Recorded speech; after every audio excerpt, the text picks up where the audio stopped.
Hi friends, ఈరోజు మామిడికాయ ముక్కల పచ్చడి. దానికి ఒక మామిడికాయని తీసుకొని సన్నగా ముక్కలు కట్ చేసుకొని పెట్టుకోవాలి. దీన్ని ఒక బౌల్లో కొలుచుకుంటే 1.5 కప్పు వచ్చింది.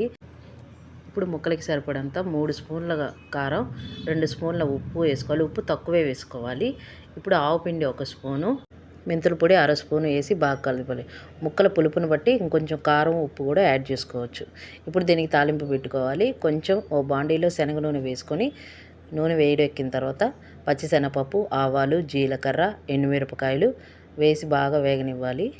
ఇప్పుడు కొన్ని చిన్నులపాయలు కూడా వేసుకుంటే బాగుంటుంది దీంట్లో.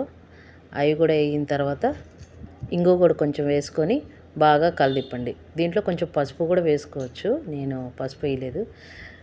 ఈ మొత్తం తాలింపు కొంచెం చల్లారిన తర్వాత ముక్కలు పచ్చడిలో కలిపేస్తే మామిడికాయ ముక్కల పచ్చడి రెడీ. ఇది ఇన్స్టెంట్గా అయినా తినేసేయచ్చు. ఇది నెల రోజులు నిల్వ ఉంటుంది. మామిడికాయ ముక్కల పచ్చడి రెడీ.